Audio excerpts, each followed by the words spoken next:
Novel ditulis Kekal Lestari,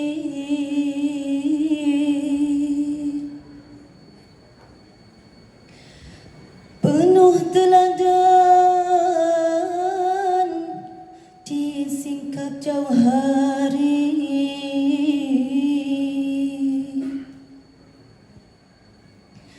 Syahnun Ahmad nama diberi,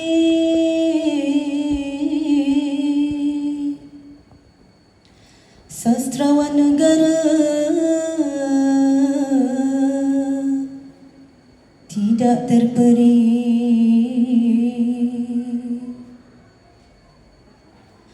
Seluang menodak baung berduri,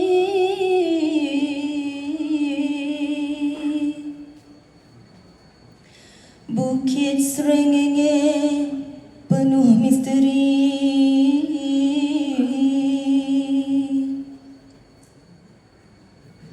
Ranjau sepanjang jalan berduri,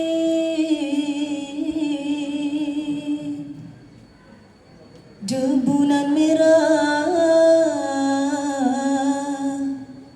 damai dicari.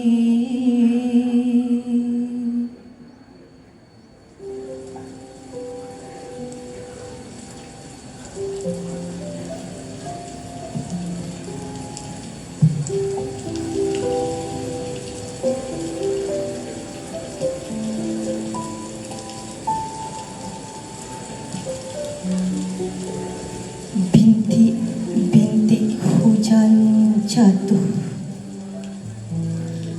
jarang-jarang menimpa bumi gersang. Bumbung-bumbung bertam dan upih, daun-daun dan kepalanya sendiri. Kepak-kepak rumput terbedal-bedal, sesetengahnya terkulai menyembah tanah, sesetengahnya lagi relai dari perdu, terlompat-lompat bersama tanah, dan kemudian terkiok dalam lekuk-lekuk di bumi. Bintik-bintik semakin jenuh, semakin banyak, semakin rapat dan kerap. Hujan mencurah turun dengan lebatnya. Salam bingkas tegak membentulkan tulang belakang, putar gumpalan kain pelekat hala kerusuk kanan, jolok hulu parang masuk ke celah ketiak kiri, dan dengan tangan kanannya menarik upih kering yang penuh dengan ketul-ketul ubi gadung dan mengheretnya melintas juring atap, terus masuk ke bawah rumah.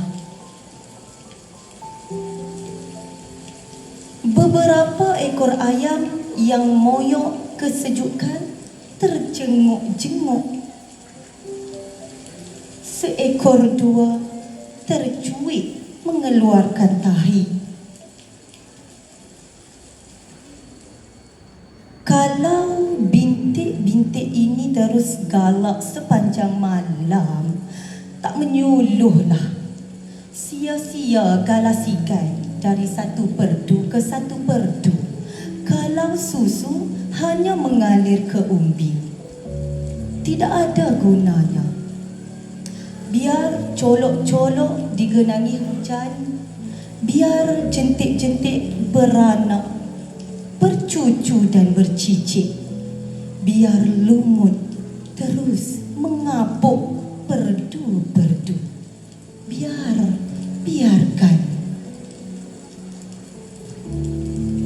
Seluang Menodak Bau oleh Shahnon Ahmad berkisahkan tentang kemiskinan rakyat penduduk Ternas pada suatu zaman dahulu.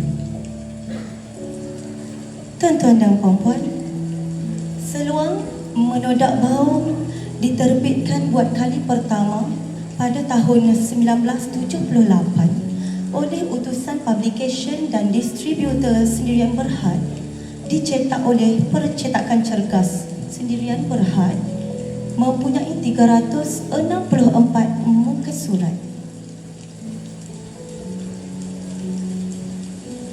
Shahnon Ahmad membawakan kepada saya di dalam Seluang Menodak Bau ini cerita berkenaan dengan penduduk kampung Ternas yang hidup dalam kemiskinan yang teramat sangat dan berkelumang dengan penyakit.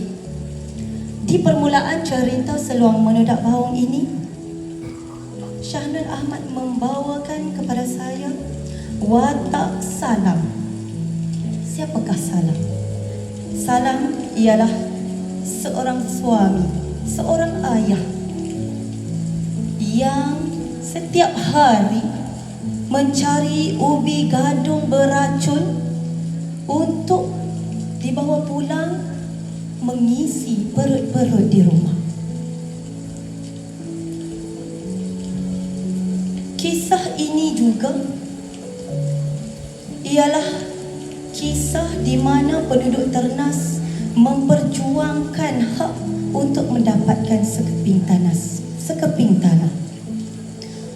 Salam adalah seorang rakyat penduduk Ternas yang ketika itu sangat bersopan santun, sangat menurut kata orang tua. Istrinya Piah mengandung Sarat, anak yang ketujuh. Salam mempunyai seorang anak lelaki bernama Suman yang setiap hari tugasnya ialah menarik buluh untuk ditukarkan kepada Pak Yit. Kenapa ditukarkan kepada Pak Yit ni? Sebab mereka pun ingin merasa sedikit nasi. Jadi sekiranya ingin makan nasi, Sumanlah yang akan menukarkan buluh yang ditarik dengan Pak Yit untuk mendapatkan nasi, sedikit beras. Bukan Suman sahaja sebenarnya anak Salam, tetapi semuanya 6 orang. Suman yang sulung, yang lain-lain baba, hingusnya tidak pernah kering daripada hidung. Kipli, bisulnya silih berganti di punggung. Som pula, perutnya seperti busung. Duduk sahaja bercangkung di tanah, keluar cacing-cacing dari lubang punggung Som. Bisul di punggung Kipli. Apa yang dilakukan oleh Salam dan Piah? Salam dan Piah mengutip tahi tikus di penjuru-penjuru rumah, lalu direndam di dalam air, dilembikkan, dititis di atas bisul Kipli untuk dipecahkan. Tuan-tuan, baru beberapa muka surat saya membaca Seluang Menodak Bau, Shahnon Ahmad telah membawa saya masuk ke dalam keluarga Daif Salam, menyaksikan anak-anak Salam yang bergelumang dengan penyakit. Tidak cukup dengan itu, Minah dan Ruby, tubuhnya kurus macam turus pagar. Makan yang entah apa-apa, tidak cukup zat. Kalau Suman tak dapat tarik buluh di hutan, Suman akan memanah keli. Kalau tak dapat kedua-duanya, tak akanlah hari ini.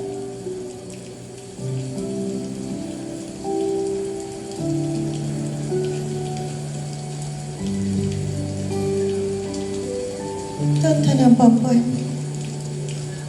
Prof. Emeritus Datuk Dr. Syahnun Ahmad turut membawa saya melihat kehidupan Fatah di Bandaraya Pinang. Fatah yang hidup di Pulau Pinang bersama isteri dan 2 orang anak perempuannya. Di mana mereka tinggal? Mereka tinggal di gubuk, di tempat pembuangan sampah. Anak-anak perempuannya setiap hari mencari makanan di tempat pembuangan sampah. Tuan-tuan, dhaifnya penduduk Ternas ketika itu, walaupun telah berpindah ke Pulau Pinang, tetap berada dalam kemiskinan. Tetapi mereka tidak pernah meminta-minta, sehingga akhirnya mereka dihalau dari gubuk. Gubuk mereka dimusnahkan. Maka pulanglah Fatah dan keluarganya ke kampung Ternas.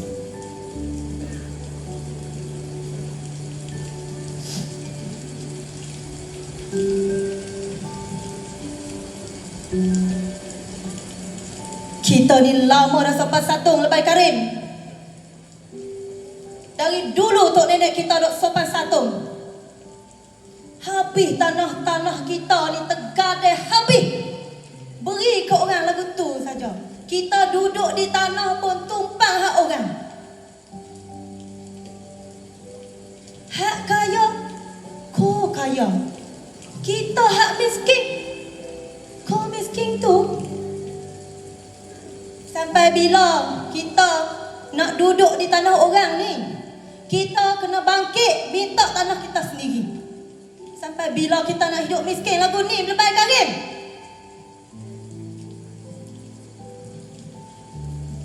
Tuan-tuan dan puan-puan, itulah klimaks yang ditulis oleh Syahnun Ahmad di dalam Seluang Menodak Bau, di mana berlakunya kebangkitan anak-anak muda penduduk kampung Ternas. Suman, anak sulung Salam, bersama-sama dengan Fatah dan Su'ud merancang sesuatu untuk berjumpa dengan pegawai daerah, meminta sekeping tanah di Tanah Rimba untuk diteroka. Agenda Fatah, Suman dan Su'ud ini ditentang oleh Salam, ayahnya Suman. Jangan siapa terbit hari Ahad ni, siapa terbit keluar hari Ahad ni ikut belarak, jangan pijak lagi kaki di rumah ni, keluar daripada rumah ni. Begitulah tempikan Salam terhadap anaknya Suman. Tuan-tuan, pada malam Suman dihalang oleh Salam, Piah juga ingin bersalin.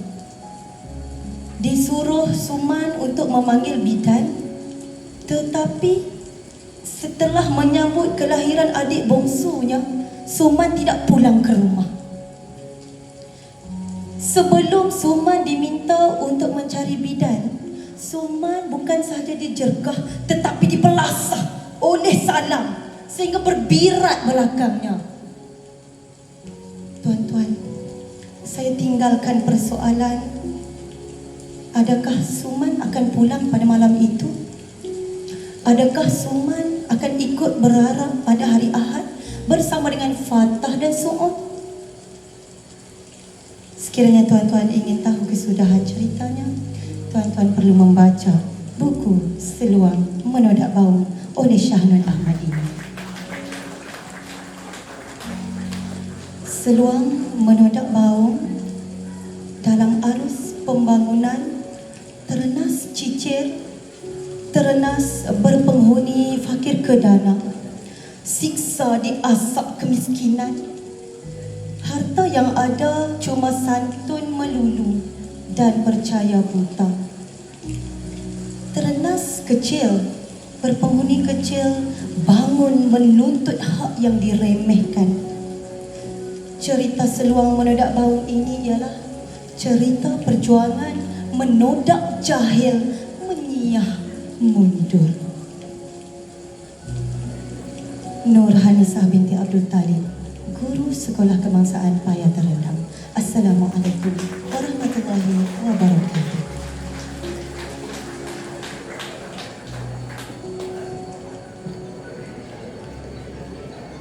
Begitulah tadi persembahan resensi novel bertajuk